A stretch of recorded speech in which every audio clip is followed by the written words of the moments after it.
ទស្សនិកជនជុំវិញការលើកឡើងរបស់ប្រធានសភាកោះតៃវ៉ាន់បានបញ្ជាក់កាលពីថ្ងៃច័ន្ទទី16ខែកុម្ភៈឆ្នាំ2026ម្សិលមិញនេះថានឹងធ្វើការដោះស្រាយឬក៏ការពិនិត្យឡើងវិញទៅលើការចំណាយការពារជាតិក្រោយពីថ្ងៃឈប់សម្រាកចូលឆ្នាំចិនប្រធានសភាបាននិយាយកាលពីថ្ងៃច័ន្ទថាសភាកោះតៃវ៉ាន់នឹងផ្ដល់អាទិភាពដល់ការពិនិត្យឡើងវិញថវិកាការពារជាតិពិសេសចំនួន$40,000 លាន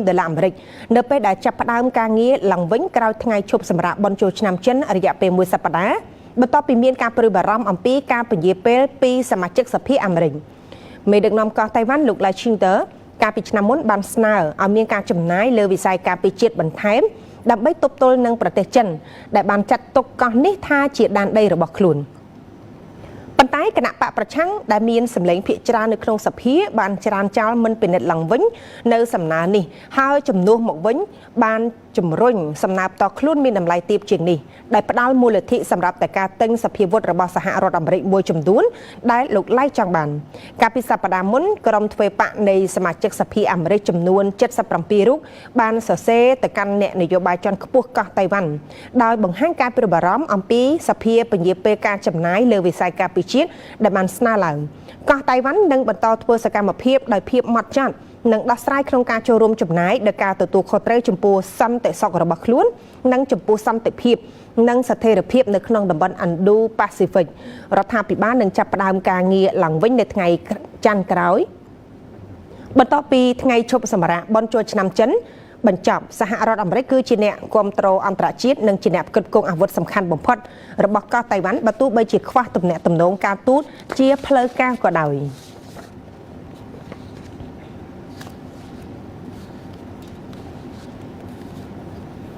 បន្តទៅមើលអំពីរឿងរ៉ាវឬក៏ស្ថានភាពមុននឹងការចរចានៅជុំបន្ទាប់រវាងសហរដ្ឋអាមេរិកនិងអ៊ីរ៉ង់ដែលគេបានមើលឃើញថាសហរដ្ឋអាមេរិកបង្កើនសម្ពាធយោធាលើអ៊ីរ៉ង់នៅមុនដែលការចរចាដែលនឹងកាន់តែខិតជិតជុំមកដល់សហរដ្ឋអាមេរិកបើតាមប្រភពជាច្រើនដែលដឹងអំពីបញ្ហាបានបញ្ជាក់ប្រាប់ CNN ថា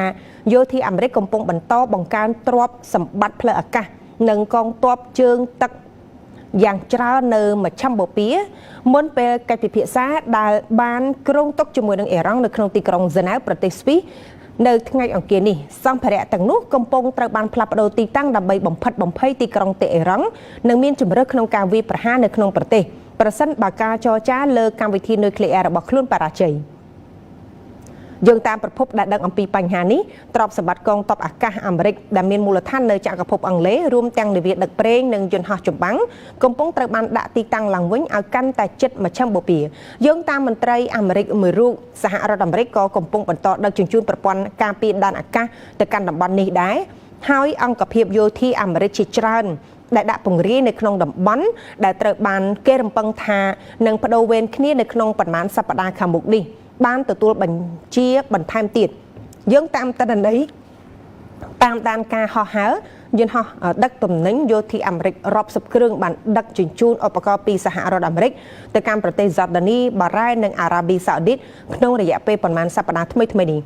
លោកប្រធានាធិបតី Donald Trump បានគម្រាមសកម្មភាពយោធាប្រឆាំងនឹងអ៊ីរ៉ង់អស់រយៈពេលជាច្រើនសប្តាហ៍មកហើយដែលចាប់ផ្ដើមកាលពីខែមុននៅពេលដែលលោកបានប្រមានមេដឹកនាំអ៊ីរ៉ង់ថាលោកបានត្រៀមខ្លួនរួចជាស្រេចដើម្បីបញ្ជាឲ្យមានការវាយប្រហារប្រសិនបើរដ្ឋាភិបាលនេះមិនឈប់សម្លាប់ក្រុមបាតកោហើយកាលពីថ្ងៃសុក្រសប្តាហ៍មុនលោកបាននិយាយថាលោកជឿជាក់ថាការផ្លាស់ប្ដូររបបនឹងជារឿងដ៏ល្អបំផុតដែលអាចកើតឡើងនៅក្នុងប្រទេសអ៊ីរ៉ង់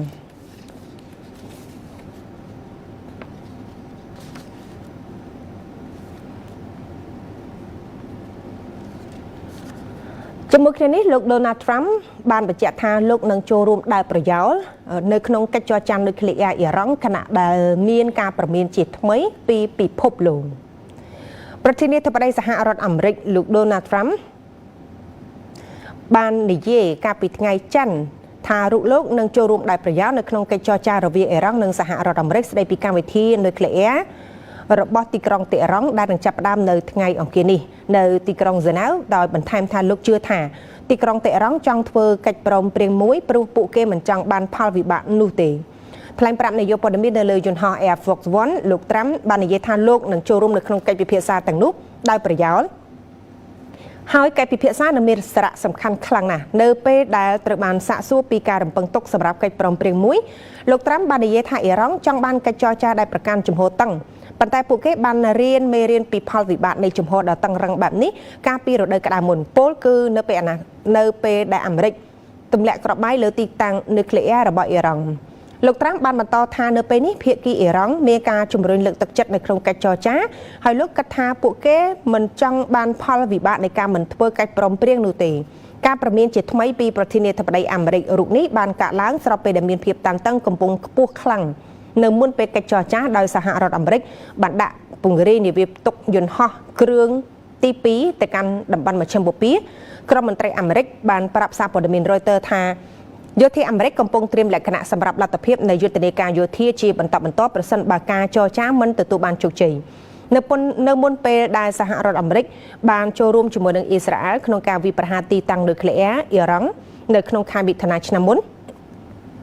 កិច្ចចរចានុយក្លេអ៊ែរអ៊ីរ៉ង់សហរដ្ឋអាមេរិកបានជាប់គាំងដោយសារតែការទាមទាររបស់ទីក្រុង Washington ដែលថាទីក្រុងទីអ៊ីរ៉ង់គួរតែបោះបង់ការចម្រាញ់សារធាតុអ៊ុយរ៉ានីញ៉ូមនៅលើទឹកដីរបស់ខ្លួនដែលសហរដ្ឋអាមេរិកចាត់ទុកថាជាផ្លូវឆ្ពោះទៅរកអាវុធនុយក្លេអ៊ែរអ៊ីរ៉ង់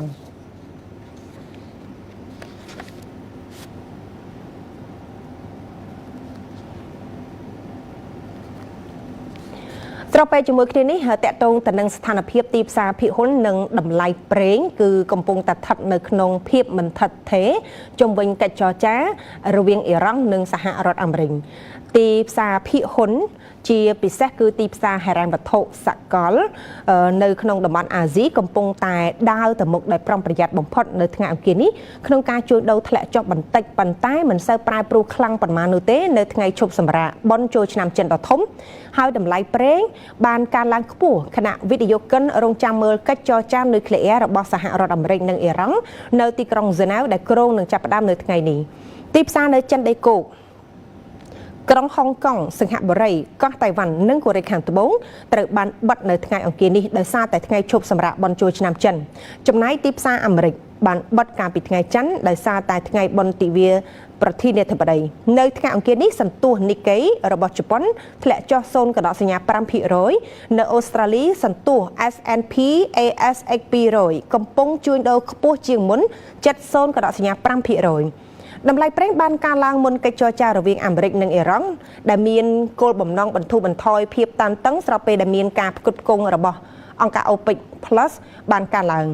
ប្រេងឆៅ WTI របស់អាមេរិកកើនឡើងជាង 1% ហើយសន្ទុះប្រេងឆៅ Brent កើនឡើងនៅក្នុងកម្រិតស្រដៀងគ្នានេះក្រុមអ្នកវិភាគទីផ្សារសកលបាននិយាយថាទីផ្សារនៅតែមិនទាន់មានភាពស្ងប់ស្ងាត់នៅឡើយដោយសារតែភាពមិនប្រកបប្រជាខាងភូមិសាស្ត្រនយោបាយហើយវិនិយោគិននៅតែមានការប្រុងប្រយ័ត្នដោយសារតែកិច្ចចរចារវាងអាមេរិកនិងអ៊ីរ៉ង់និងកិច្ចចរចាដាច់ដោយឡែកស្ដីពីបញ្ហានុយក្លេអ៊ែរដែលកំពុងធ្វើឡើងនៅសប្តាហ៍នេះ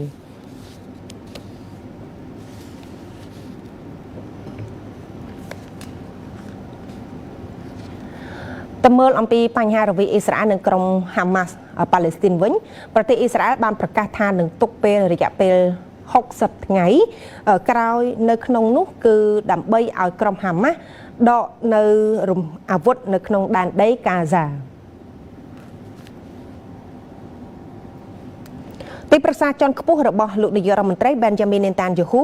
បាននិយាយកាលពីថ្ងៃច័ន្ទថាអ៊ីស្រាអែលមានគម្រោងផ្ដល់រយៈពេល60ថ្ងៃដល់ក្រុមហាម៉ាស់ដើម្បីរំសាយអាវុធហើយប្រសិនបើមិនដូច្នោះទេយោធាអ៊ីស្រាអែលនឹងត្រឡប់ទៅធ្វើសង្គ្រាមនៅក្នុងតំបន់កាហ្សាវិញលោក Yossi Vosh ប្រធានទទួលបន្ទុកគណៈរដ្ឋមន្ត្រីបានធ្វើសេចក្តីថ្លែងការណ៍នេះមួយថ្ងៃបន្ទាប់ពីនាយករដ្ឋមន្ត្រីបានអះអាងថាក្រុមភេរវករត្រូវតែបោះបង់ចោលអាវុធតូចៗរបស់ខ្លួនជាផ្នែកមួយនៃដំណើរការរំសាយអាវុធរួមទាំងកាំភ្លើង AK-47 របស់ខ្លួនផងដែរបន្ទាប់ពីមានរបាយការណ៍មួយចំនួនថាក្រុមភេរវករនេះអាចត្រូវបានអនុញ្ញាតឲ្យក្រុមឲ្យកាន់កាំភ្លើងរបស់ខ្លួនសម្រាប់ពេលនេះ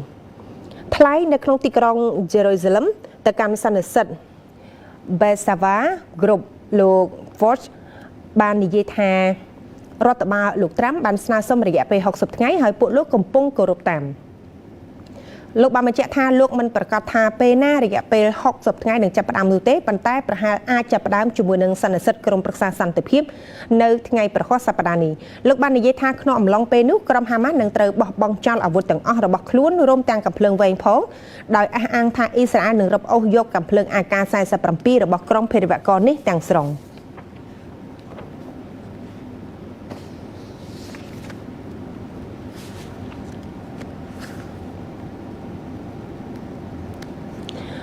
The Like សម្ព័ន្ធអារ៉ាប់គឺបានបង្ហាញនៅប្រតិកម្មក៏ដូចជាការទោសការសម្រេចចិត្តចុះបញ្ជីដីធ្លីនៅក្នុងតំបន់ West Bank របស់ប្រទេសអ៊ីស្រាអែល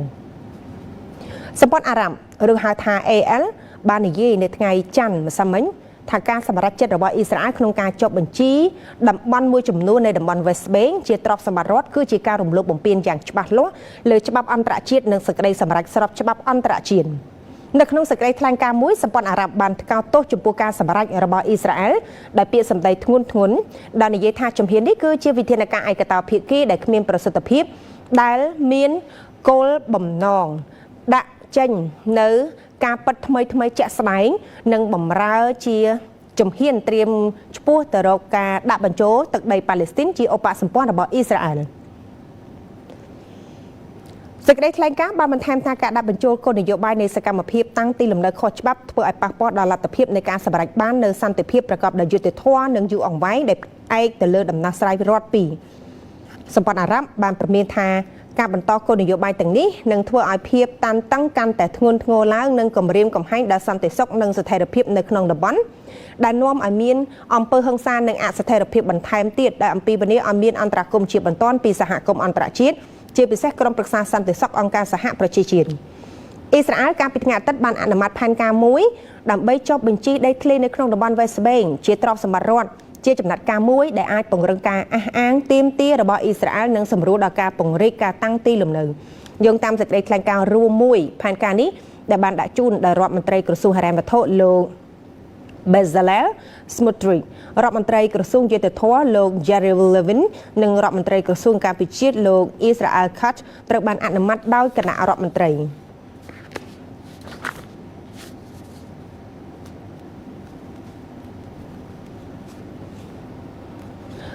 តើមើលអំពីស្ថានភាពនៃបញ្ហាសង្គ្រាមនៅអ៊ុយក្រែនវិញ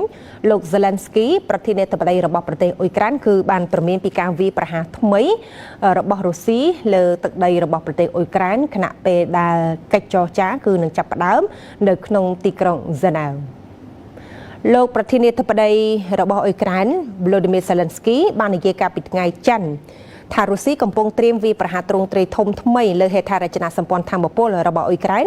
គណៈក្រុមចរចារបស់ទីក្រុងគៀវបានទៅដល់ទីក្រុងហ្សឺណែវប្រទេសស្វីសសម្រាប់កិច្ចចរចាសន្តិភាពជុំមួយទៀតជាមួយនឹងអាមេរិកនិងរុស្ស៊ីនៅថ្ងៃអង្គារនិងថ្ងៃពុធ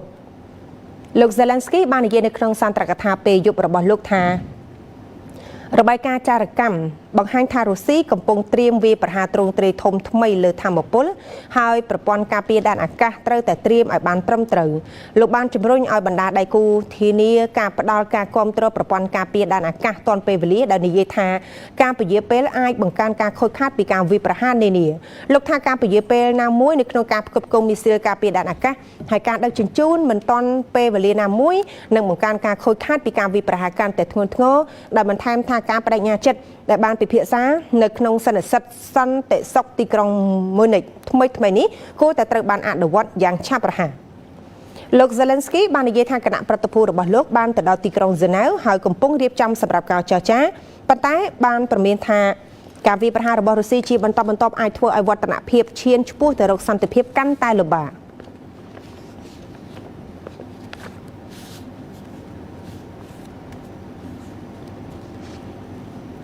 បណ្ដាថាតំណាងខាងប្រទេសអ៊ុយក្រែននិងរុស្ស៊ីនឹងជួបប្រជុំគ្នានៅក្នុង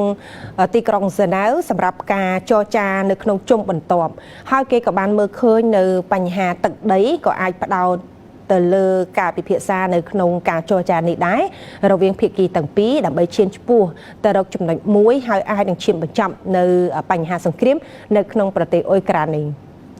តំណាងភាគីខាងប្រទេសអ៊ុយក្រែននិងរុស្ស៊ីនឹងជួបប្រជុំគ្នានៅក្នុងទីក្រុងហ្សឺណែវរយៈពេល2ថ្ងៃគឺនៅថ្ងៃអង្គារនិងថ្ងៃពុធក្នុងសប្តាហ៍នេះសម្រាប់កិច្ចចរចាសន្តិភាពដែលសម្រាប់សម្រួលដោយសហរដ្ឋអាមេរិកជុំថ្មីមួយទៀតដែលវិមានក្រំឡាំងបាននិយាយកាលពីថ្ងៃច័ន្ទថាទំនងជាផ្ដោតទៅលើបញ្ហាដីធ្លីដែលជាចំណុចជាប់គាំងចម្បងបំផុតនៅក្នុងកិច្ចពិភាក្សាកន្លងមកប្រធានាធិបតីអាមេរិកលោក Donald Trump កំពុងដាក់សម្ពាធលើទាំងទីក្រុងមូស្គូនិងទីក្រុងគៀវឲ្យឈានដល់កិច្ចព្រមព្រៀងមួយដើម្បីបញ្ចប់សង្គ្រាមដ៏ធំបំផុតរបស់អឺរ៉ុបចាប់តាំងពីឆ្នាំ1945មកមិនធ្លាប់មានប៉ុន្តែលោកប្រធានាធិបតីអ៊ុយក្រែន Volodymyr Zelensky បានត្អូញត្អែថាទីក្រុងគៀវកំពុងប្រឈមមុខនឹងសម្ពាធខ្លាំងជាងគេដើម្បីធ្វើឲ្យធ្វើសម្បទាន រុស្ស៊ីទាមទារឲ្យអ៊ុយក្រែនប្រគល់ដី 20% ដែលនៅសេសសល់នៅភាគខាងកើតនៃតំបន់ Donetsk ពលគឺទឹកដីដែលទីក្រុងមូស្គូបានបរាជ័យក្នុងការដណ្ដើមយកប៉ុន្តែទីក្រុងគៀវក៏តែងតែបដិសេធមិនព្រមលះបង់ដាច់ខាតគួរដឹងផងដែរថារុស្ស៊ីកាន់កាប់ប្រហែល 20% នៃទឹកដីជិតទាំងមូលរបស់អ៊ុយក្រែនរួមទាំងតំបន់ Crimea និងផ្នែកខ្លះនៃតំបន់ Donbas ភាគខាងកើតដែលត្រូវបានរឹបអូសមុនចំនួនឆ្នាំ 2022 អ្នកនាំពាក្យវិមានក្រមឡាំងលោក Dmitry Peskov បានប្រាប់នាយកព័ត៌មានថាលើកនេះគោលគំនិតគឺដើម្បីពិភាក្សាអំពីបញ្ហាជាច្រើនប្រភេទរួមទាំងបញ្ហាសំខាន់ៗផងដែរបញ្ហាសំខាន់ៗនោះគឺតាក់ទងនឹងរឿងទឹកដីនិងអ្វីៗផ្សេងទៀតដែលពាក់ព័ន្ធនឹងការទាមទារដែលរុស្ស៊ីបានដាក់ចេញទីកន្លែងសម្រាប់កិច្ចពិភាក្សាជុំថ្មីនេះត្រូវបានបដូរទៅប្រទេសស្វីសបន្ទាប់ពីទីក្រុង Abu Dhabi បានធ្វើជាម្ចាស់ផ្ទះនៃកិច្ចចរចាពីរជុំកាលពីមុនដែលភាគីទាំងពីរពិពណ៌នាថាមានលក្ខណៈស្ថាបនាប៉ុន្តែមិនសម្រេចបានវឌ្ឍនភាពធំដុំណាមួយនោះឡើយជំនួបជុំថ្មីនៅក្នុងទីក្រុងហ្សឺណែវកាត់ឡើងប្រមាណថ្ងៃប៉ុណ្ណោះមុនខួបលើកទី4គឺនៅថ្ងៃទី24ខែកុម្ភៈនៃប្រតិបត្តិការយោធាទ្រង់ទ្រាយធំរបស់រុស្ស៊ីលើអ៊ុយក្រែន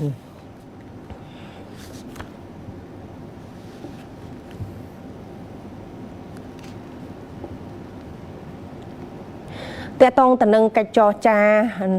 រវាងរុស្ស៊ីនិងអ៊ុយក្រែននេះដដែលក្រសួងការបរទេសរបស់ប្រទេសស្វីសបានបញ្ជាក់ថាសម្រាប់ជំនួបចរចាអាមេរិករុស្ស៊ីនិងអ៊ុយក្រែនគឺនឹងអាចប្រព្រឹត្តទៅដោយបិទទ្វារក្រសួងការបរទេសសហព័ន្ធស្វីសបាននិយាយកាលពីថ្ងៃច័ន្ទម្សិលមិញថាកិច្ចចរចាជុំថ្មីនាពេលខាងមុខរវាងរុស្ស៊ីអាមេរិកនិងអ៊ុយក្រែនដែលគ្រោងនឹងចាប់ផ្ដើមនៅថ្ងៃទី17ខែកុម្ភៈនៅក្នុងទីក្រុងហ្សឺណែវប្រទេសស្វីសនឹងត្រូវធ្វើឡើងដោយបិទទ្វារហើយក្រសួងការបរទេសស្វីសដដែលបាននិយាយនៅក្នុងសេចក្តីថ្លែងការណ៍មួយថា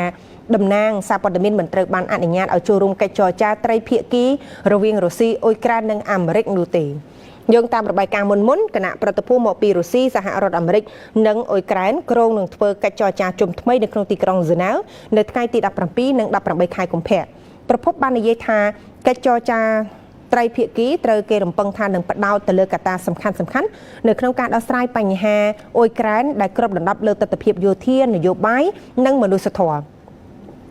រយៈពេលនៃកិច្ចចរចានៅតែមិនច្បាស់លាស់នៅឡើយហើយនៅក្នុងអំឡុងពេលនៃកិច្ចពិភាក្សាត្រីភាគីរុស្ស៊ីអ៊ុយក្រែនក៏អាចមានជំនួបទ្វេភាគីផងដែរចាប់តាំងពីខែមករាដើមឆ្នាំនេះក្រុមតំណាងរបស់ប្រទេសទាំង3បានធ្វើកិច្ចពិភាក្សាឬក៏ការចរចាពីរជុំនៅក្នុងទីក្រុង Abu Dhabi ប្រទេសអេមីរ៉ាតអារ៉ាប់រួម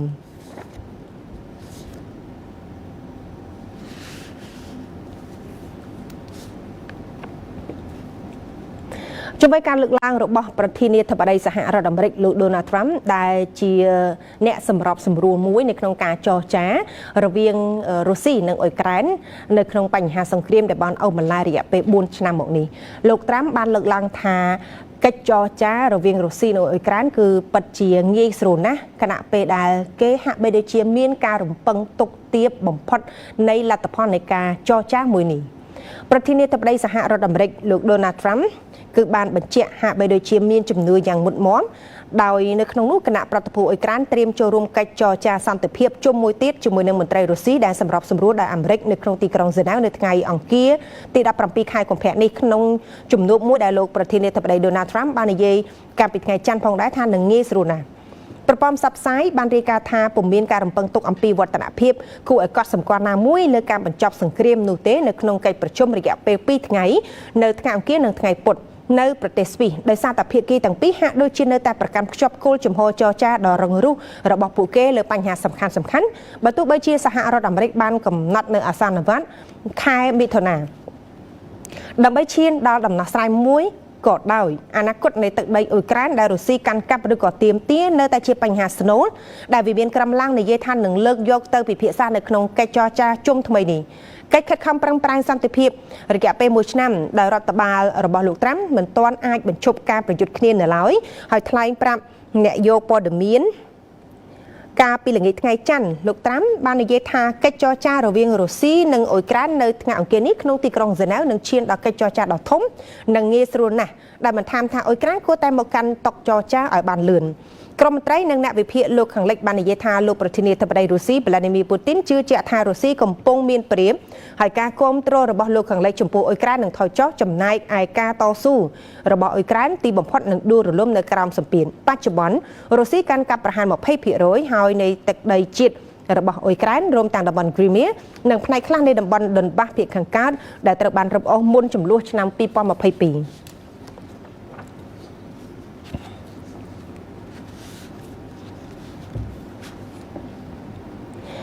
នៅតែមានការវិភាគជាបន្តបន្ទាប់ជុំវិញកិច្ចចរចានៅក្នុងជុំចុងក្រោយរវាងរុស្ស៊ីនិងអ៊ុយក្រែនដែលជាកំណត់ផ្ដាំសម្រាប់សម្រួលដោយសហរដ្ឋអាមេរិកដែលគេបានមើលឃើញតាមរយៈការវិភាគដែលបញ្ជាក់ថាសម្រាប់ការរំពឹងទុកគឺស្ថិតនៅក្នុងកម្រិតទាបសម្រាប់ការចរចាមួយនេះព័ត៌មានការទៅស្ដាប់បន្ថែមទៀតជួបជាមួយនឹងលោកណារីណាអ្នកតាមដានព្រឹត្តិការណ៍អន្តរជាតិរបស់ BTV លោករីណានៅថ្ងៃនេះយើងជួបគ្នាជាថ្មីម្ដងទៀតហើយយើងពិភាក្សាទៅលើប្រធានបទដដែលគឺជុំវិញការចរចារវាងរុស្ស៊ីនិងអ៊ុយក្រែនដែលសហរដ្ឋអាមេរិកជាអ្នកសម្រុះសម្រួលនៅតែចង់ដឹងមានចំណុចឬក៏គេបានមើលឃើញពីចំណុចអីខ្លះបានជាគេលើកឡើងថាការរំពឹងទុកហាក់បីដូចជានៅក្នុងកម្រិតទាបនោះទេបាទការចរចាពីជុំកន្លងមកគឺនៅអេមីរ៉ាតអារ៉ាប់រួមភាគីទាំងពីរបានវិភាសានិងបានលើកឡើងថាការចរចាស្ថិតក្នុងបរិយាកាសស្ថាបនាបរិយាកាសវិជ្ជមានប៉ុន្តែมันមានវឌ្ឍនភាពធំដុំទេឥឡូវនេះគឺការប្រជុំមកដល់ថ្ងៃនេះគឺនៅក្នុងទីក្រុងហ្សឺណែវប្រទេសស្វីសដោយជាកិច្ចប្រជុំត្រីភាគីប៉ុន្តែម្ដងនេះគឺមានកម្រិតនៃគណៈប្រតិភូចូលរួមហ្នឹងគឺច្រើនខាងរុស្ស៊ីដោយគេមើលឃើញថាចំណុចដែលអាចជាប់គាំងឬក៏គ្មានវឌ្ឍនភាពធំដុំនោះដោយសារតែភាគីទាំងពីរនៅប្រកាន់ចំហចរចាហ្នឹងតឹងរឹងដូចគ្នាពាក់ព័ន្ធទៅនឹងថាដែនដីនៅសល់ 5000 គីឡូម៉ែត្រកន្លះនៅដុនញេតដែលជាតំបន់ដុនបាសមានលូហាននិងដុនញេតហ្នឹងគឺនៅសល់ចុងក្រោយទីក្រុង2គឺ Kramatorsk និង Slovenia ចំណុច2នេះគឺរុស្ស៊ីទាមទារយកទាំងអស់ព្រោះមិនទាន់វាយបានទេអាចុងក្រោយបន្តិចហ្នឹងតែអ៊ុយក្រែនថាมันដកកម្លាំងទេអញ្ចឹងចំណុចខ្ទាស់នៅលើបញ្ហាទឹកដីនេះគឺជារឿងសំខាន់ហើយផ្នែកផ្សេងទៀតរុស្ស៊ីបានដាក់ការទាមទារថាឲ្យអ៊ុយក្រែននឹងប្រកាសទទួលស្គាល់ដែនដីដែលរុស្ស៊ីបានដាក់បញ្ចូលក្នុងឧបសម្ព័ន្ធរួចហើយក្រោយការវាយច្រាប់យកបានដណ្ដើមយកបានចាប់តាំងពីចំនួនដែលផ្ទុះឡើងឆ្នាំ 2022 រហូតដល់ពេលនេះប៉ុន្តែអ៊ុយក្រែនថាវាជារឿងខុសច្បាប់អន្តរជាតិគឺមិនទទួលស្គាល់ទេអញ្ចឹងវាជាចំណុចខ្ទាស់មួយដែលការទាមទារនេះមិនអាចសម្រេចជោគជ័យទេរុស្ស៊ីគឺ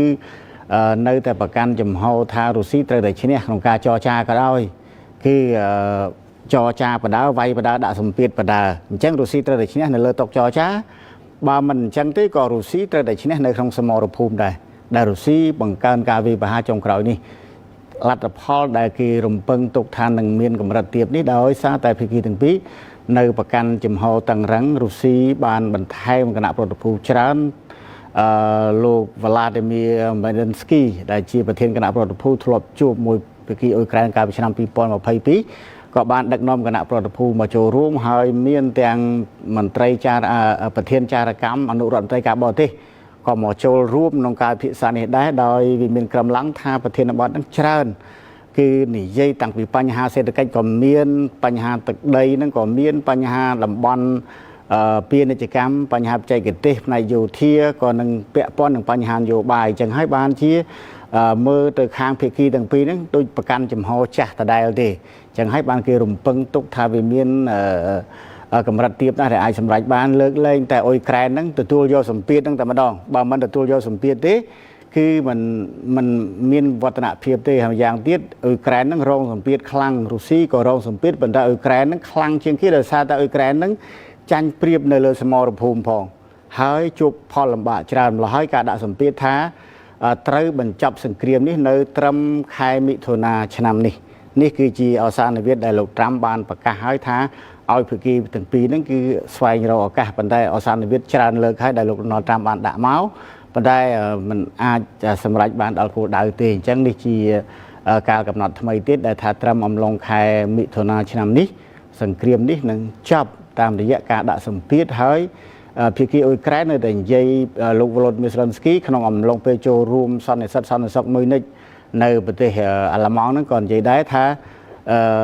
កិច្ចព្រមព្រៀងធានាសន្តិសុខហ្នឹងត្រូវធ្វើមុនទើបអាចឈានឆ្ពោះទៅរកការសញ្ញេលើកិច្ចចុះហត្ថលេខាលើកិច្ចព្រមព្រៀងសន្តិភាពបានប៉ុន្តែអាមេរិកថាឲ្យសញ្ញេអាព្រមព្រៀងសន្តិភាពហ្នឹងសិនទៅទើបសញ្ញេចុះហត្ថលេខាលើកិច្ចព្រមព្រៀងធានាសន្តិសុខឲ្យអ៊ុយក្រែនបានដោយសារតែភាគីទាំងពីរបានឯកភាពអស់ហើយឯកសារនៅលើតុរួចស្រេចហើយប៉ុន្តែក៏ចាអ៊ុយក្រែននិងអាមេរិកហ្នឹងក៏នៅខ្វែងគ្នាកន្លែងហ្នឹងដែរតែយ៉ាងណាក៏ដោយអ៊ុយក្រែនដូចនៅស្ទាបអារម្មណ៍សហរដ្ឋអាមេរិកព្រោះខ្លាចលោកត្រាំហ្នឹងខឹងបើលោកត្រាំខឹងប្រកាសដកខ្លួនចេញទៀតអ៊ុយក្រែននឹងជួបការលំបាកកាន់តែខ្លាំងឡើងដោយសារតែពេលនេះគឺការចរចាមិនរំពឹងថានឹងបានលទ្ធផលតាមការទាមទារជាពិសេសគឺអត់មានថានឹងទទួលបានសម្បទានណាមួយពីរុស្ស៊ីទេហើយពេលនេះក៏ជាឱកាសដែលរុស្ស៊ីនៅតែលើកឡើងជាពិសេសប្រធានាធិបតីរុស្ស៊ីលោក Vladimir Putin ថានឹងឈ្នះនៅលើតុចរចាក៏បានឈ្នះនៅលើសមរភូមិក៏បានដែរដោយសារតែរុស្ស៊ីមានប្រៀបគ្រប់យ៉ាងជាពិសេសនៅសមរភូមិការវាយសន្ធាប់ទៅលើទីតាំងនានាក្រៅតែពី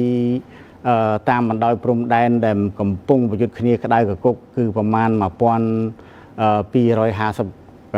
គីឡូម៉ែត្រហ្នឹងគឺបានវាយប្រហារស្រោចទៅលើទីតាំងហេដ្ឋារចនាសម្ព័ន្ធធម្មពលផ្សេងទៀតរបស់ប្រទេសអ៊ុយក្រែនហ្នឹងអញ្ចឹងការរំពឹងទុកនេះគឺមើលឃើញថាជាលទ្ធផលមិនធំដុំទេបើទោះបីជាការចរចានេះគេហៅថា big talks ការចរចាហ្នឹងមានទំហំធំមានវិសាលភាពធំដោយសារតែគណៈប្រតិភូខាងរុស្ស៊ីហ្នឹងច្រើនហើយបង្កើនកម្រិតនៃមន្ត្រីជាន់ខ្ពស់ដែលចូលរួមថែមទៀតនោះបាទយើងឃើញថាការចរចាគឺច្រើនជុំហើយដូចដែលលោករីណាបានលើកឡើងអញ្ចឹងថាការកំណត់នៃការបញ្ចប់បញ្ហាសង្គ្រាមនៅអ៊ុយក្រែនហ្នឹងគឺច្រើនដងរួចមកហើយរហូតដល់ចុងក្រោយនេះគឺមានការកំណត់ថានឹងអាចបញ្ចប់នៅក្នុងខែមិថុនាតើមើលអំពីអរិយាប័ត្ររបស់លោកត្រាំវិញមានភាពជឿជាក់មែនទែនតាំងពីលោកទៅនឹងជាប់ឆ្នោតជាប្រធានាធិបតីដំបូងលោកមានការជឿជាក់ថានឹងអាចបញ្ចប់សង្គ្រាមនៅអ៊ុយក្រែនប៉ុន្តែនៅតែអូសបន្លាយបែបនេះអញ្ចឹងសម្រាប់ការកំណត់នៃការបញ្ចប់សង្គ្រាមត្រឹមខែមិថុនាខាងមុខនេះលោកដូណាល់ត្រាំសំអាងទៅលើអ្វីខ្លះដែលគាត់មានភាពជឿជាក់កំណត់នៅពេលវេលាច្បាស់លាស់បែបនេះបាទលោកត្រាំបានសន្ទនាជាមួយប្រធានាធិបតីរុស្ស៊ីលោក Vladimir Putin ហើយក៏បានជួបផ្ទាល់កាលពីខែសីហាកន្លងទៅនឹងបានមើលឃើញថាលោក Putin ម្ដងម្កាលលោកត្រាំថានិយាយផ្សេងធ្វើផ្សិនប៉ុន្តែពេលខ្លះលោកត្រាំថាលោក Putin បានត្រៀមខ្លួនសម្រាប់ទទួលយកដំណោះស្រាយសន្តិវិធីមានថាដំណោះស្រាយសន្តិភាពហើយប៉ុន្តែនៅតែអ៊ុយក្រែនទេអ៊ុយក្រែនតែចេះរឹងរូសហើយនឹងពួកអឺរ៉ុបហ្នឹងគឺថាចេះតែឆ្លិចអ៊ុយក្រែនហ្នឹងកុំឲ្យឯកភាពទៅលើសំណើសហរដ្ឋអាមេរិកហើយអ៊ុយក្រែនហ្នឹងថាមិនមែនជារឿងឆ្លិចគេដេញដោលគេពន្យុះមិនឲ្យធ្វើទេដោយសារតែវាជាការចាញ់ប្រៀបអ៊ុយក្រែនរុស្ស៊ីគ្រប់យ៉ាងនៅក្នុងការចរចាកន្លងមកជាពិសេសសំណើឲ្យកាត់ទឹកដីហ្នឹងគឺលោកត្រាំលើកឡើងច្រើនដោយសារតែអ៊ុយក្រែនអត់មានស្លឹកដៀលេងតទៀតទេគឺសង្គ្រាមនេះហើយវាជួនចំរដ្ឋបាលថ្មីរបស់អាមេរិកដែលដឹកនាំដោយលោកត្រាំគឺជាមនុស្សថ្មីទើបរុស្ស៊ីអាចនិយាយរកហើយលោកត្រាំក៏ចូលចិត្តរុស្ស៊ីដែរហើយក៏មានការធានាការសន្យាពាក់ព័ន្ធនឹងបញ្ហាសេដ្ឋកិច្ចដែរសូម្បីតែថ្ងៃចរចានេះលោក Kirill Dmitriev ជាទីប្រឹក្សាសេដ្ឋកិច្ចរបស់លោក Putin ក៏ទៅកាន់ទីក្រុងហ្សឺណែវដែរបើតាមការបញ្ជាក់របស់លោក Dmitry Peskov ថាទៅនឹងជួបមួយមន្ត្រីអាមេរិកផ្សេងទៀតតែគេមិនបញ្ជាក់ថាជួបពីណាទេគឺទៅនិយាយអំពីបញ្ហាពាក់ព័ន្ធនឹងកិច្ចព្រមព្រៀងសេដ្ឋកិច្ចផលប្រយោជន៍សេដ្ឋកិច្ចដែលភាគីទាំងពីរអាចនឹងធ្វើការជាមួយគ្នាលើបញ្ហាសេដ្ឋកិច្ចដែរដូច្នេះនិយាយពីការវិភាគនៃការបញ្ចប់សង្គ្រាមនេះគឺធ្លាប់មានឲ្យលោកត្រាំកាលពីមុនឡើងកាន់តំណែងថាតែ24ម៉ោងផងក្រោយមកថា72ម៉ោងក្រោយមកថាច្រើនសប្តាហ៍ឬច្រើនខែប៉ុន្តែឥឡូវនេះគឺជាង1ឆ្នាំហើយមិនទាន់អាចបញ្ចប់បានលោកត្រាំមើលឃើញដំណោះស្រាយថាវាស្រួលទេបើអ៊ុយក្រែនសញ្ញេជាមួយរុស្ស៊ីទៅគឺចប់បាត់ហើយមិនពិបាកទេហើយរុស្ស៊ីក៏ថាអញ្ចឹងដែរសង្គ្រាមអាចចប់ម៉ោងណាក៏បានដែរឲ្យតែអ៊ុយក្រែនទទួលយកការទាមទាររបស់រុស្ស៊ីអញ្ចឹងអ៊ុយក្រែនវាមានការចាញ់ប្រៀបហើយការស្ទង់មតិមួយដោយវិទ្យាស្ថានសង្គមវិទ្យាសង្គមវិទ្យាអន្តរជាតិនៅអ៊ុយក្រែនហ្នឹងបានលើកឡើងថា24% នៃប្រជាពលរដ្ឋអ៊ុយក្រែនជឿថាសង្គ្រាមនេះនឹងបញ្ចប់នៅឆ្នាំនេះក្នុងខែកក្កដាលើសមួយខែតាមការវត្តបូកត្រាំប៉ុន្តែ43%ថាអាចអូសដល់ឆ្នាំ2027ឬលើសនឹងទៀតដោយសារតែមានចំណុចខ្វែងគ្នាច្រើនហើយហាក់មិនមានចំណុចប្រសពដែលភាគីទាំងពីរនិយាយចូលគ្នាបានទេកម្រិតវានៅឆ្ងាយម្យ៉ាងទៀត បើការផ្គត់ផ្គង់សភាវុធពីលោកខាងលិចនៅតែបន្តអញ្ចឹងសង្គ្រាមនឹងវានឹងអាចអូសបន្លាយទៀតហើយបើសិនជាគេមើលឃើញជាទូទៅថាបើសិនជានៅក្នុងខែមិថុនាតាមកាលកំណត់របស់លោកត្រាំមិនចប់ទេលោកត្រាំអាចបង្ហាញពីអារម្មណ៍នឿយណាយធុញថប់ហើយក៏នឹងដាក់សម្ពាធខ្លាំងថែមទៀតទៅលើអ៊ុយក្រែននិងប្រកាសពីការដាក់សម្ពាធបន្តិចបន្តួចទៅលើប្រទេសរុស្ស៊ីឲ្យឈានទៅដល់ការសម្របសម្រួលឬក៏ការសម្បទានទៅវិញទៅមកលើបញ្ហាដែនដីនឹងបាទអញ្ចឹងមានន័យថាពាក្យដែលលោកត្រាំបានលើកឡើងថាកិច្ចចរចានៅក្នុងជុំចុងក្រោយនេះស្រួលណាស់ហ្នឹងគឺស្រួលណាស់ត្រង់ចំណុចថាអ៊ុយក្រែនព្រមចុះហត្ថលេខាទៅលើអ្វីដែលជាការទាមទាររបស់រុស្ស៊ីដែរឬទេចាអរគុណលោករីណាយើងនឹងបន្តតាមដានដើម្បីជម្រាបជូនដល់ទស្សនិកជនបន្ថែមទៀតចាអរគុណជម្រាបលាចាបាទអរគុណ